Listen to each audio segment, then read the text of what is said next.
don't know about you, but over the course of my life, I spent a lot of time thinking about what Christ expects from me as a human being.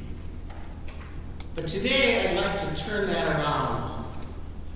And I want all of us to think for a few moments about what we can expect from Christ. I wonder if much of the religious frustrations and failures of our day are not a byproduct of false expectations. You know, many people, it seems, have come to Christ and the church in search of something that is not there, something that Christ never promised to provide.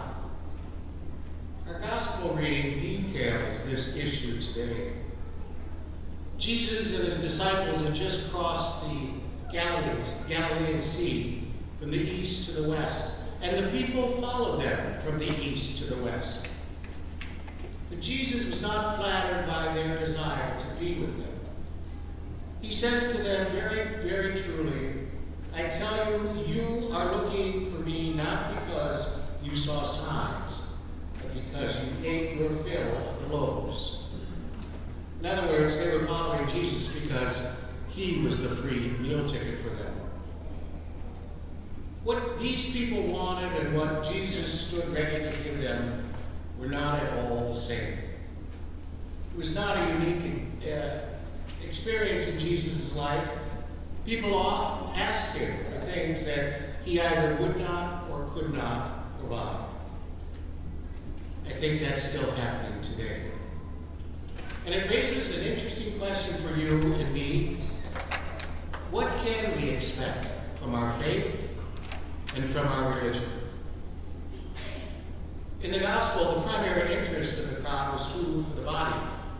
Jesus' interest is food for the soul. So it wasn't long after that party was over and the people left, because they didn't want to hear what he had to say. You know, this kind of thing is still happening today. We all might as well face the truth that multitudes of people have become disillusioned with their Christian faith. They are looking for something they will never find. I think this has to be one of the reasons why people drop out of the church and turn their time and attention to other matters that just concern themselves. And you and I are not completely off the hook for such a disappointment. There have been times when we have been less than honest in our proclamation of the gospel of Jesus Christ. We have spoken about our faith as if it was in glowing terms, as though it were a magic solution to every problem, the automatic answer to every question, and the absolute remedy for every personal and social ill in this world. We've all had days, maybe even years, when life just doesn't seem to be going our way. I've had long seasons in life where I felt like nothing was working and everything was just out of whack. And I had frustrating days where I couldn't seem to get anything done or accomplished. But in the grand scheme of things, it doesn't impact life or eternity all that much. But those who have longer seasons of joblessness, sickness, financial stresses, marriage strain, school issues, other ongoing events in one's life, the stress and frustration can be overwhelming. I'd like to share with you 4 things that I've learned over the course of my life. Things that help me get through those challenging seasons.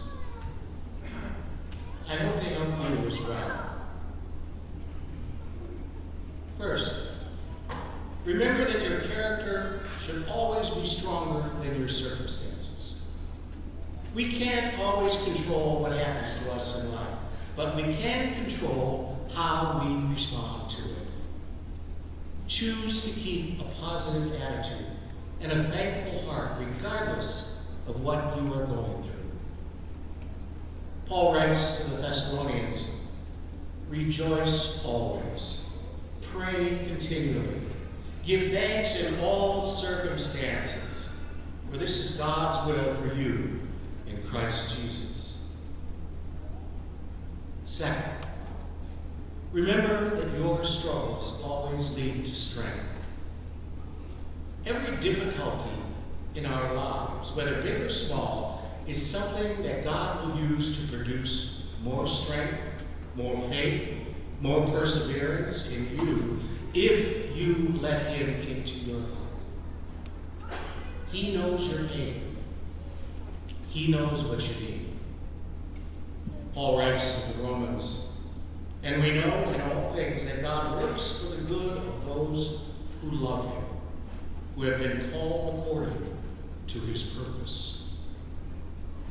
3, remember that God's timing is always perfect. God's plans are almost always different than our plans in life, but his plans are always perfect. Have patience. Have patience on his timing instead of forcing our own timing. In Jeremiah we read, "For I know the plans I have for you, declares the Lord, plans to prosper you and not to harm you, plans to give you hope for the future." Lastly, remember that God will never leave your side. If you feel like you're going through a struggle all alone, from that moment, ask Jesus to bring God's love into your life. He will be at your side to the very end. Never lose hope. Deuteronomy we read, "Be strong, be courageous. Do not be afraid or terrified because of the problems. For the Lord your God goes with you. He will never leave you, and he will never forsake you."